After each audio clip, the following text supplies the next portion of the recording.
And CCTV's Jessica Stone has more on the company aiming to be the world's largest online retailer with a unique business plan.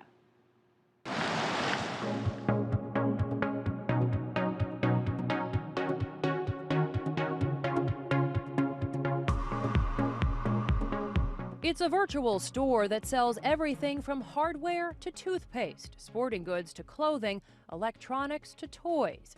Amazon.com, a website that began in 1994 selling books in the United States, now offers just about every product any global citizen could want. So Jay, what makes Amazon Amazon? You know, if you ask the guys at Amazon, you ask Jeff Bezos, what he'll say is it's a relentless customer focus. They talk very much about starting with the customer and moving backwards. But now, to be perfectly honest, it's also a very relentless company and a very ambitious company. Jay Green covers Amazon as a business correspondent for the Seattle Times and says the company has revolutionized package delivery. When we spoke to Green in November, he had just returned from visiting an Amazon warehouse in California, one of nearly 100 worldwide, at a size of more than 9 hectares. The company uses robots and automation on an incredible scale. It's like a small city. It really feels that way when you walk in there. In July 2013, an Amazon warehouse in Tennessee earned a visit from American President Barack Obama, who was also impressed by its size and its capacity to create jobs, 97,000 around the world and counting. But while the company held its initial public offering in 1997, it has never announced a significant profit. They have always had a philosophy of revenue first, profits second. This has driven some investors up the wall. Others love them. Sandeep Krishnamurthy is the dean of the University of Washington at Bothel's Business School and a longtime Amazon observer. He says unlike other companies, Amazon pursues growth, not revenue. In its third quarter earnings, it netted $17 billion in sales, but announced $41 million in net losses. Amazon is a startup forever. It has been a startup on day one. It's a startup even today. So the number one characteristic of Amazon is that they relentlessly pursue business opportunities. Watch all episodes of Alpha House. And Amazon is hungry to expand. Last spring, it released 14 television series pilots online through Amazon Studios.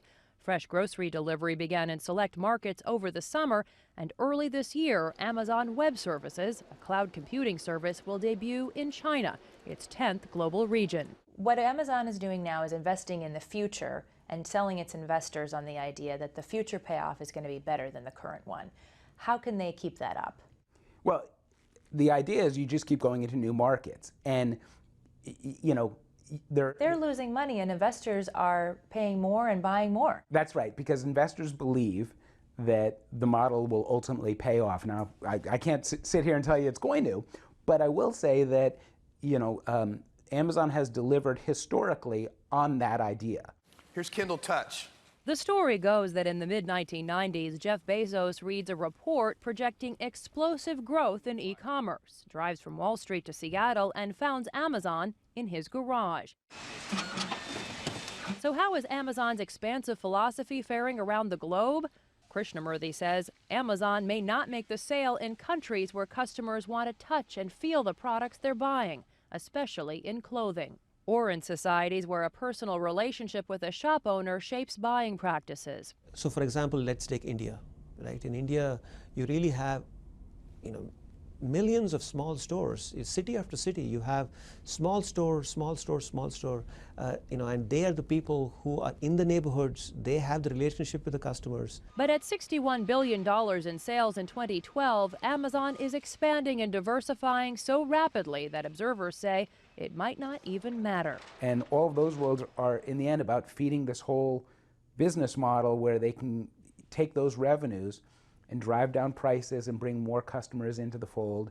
Faster and faster in an online ecosystem Amazon continues to take by storm. Jessica Stone, CCTV, Seattle.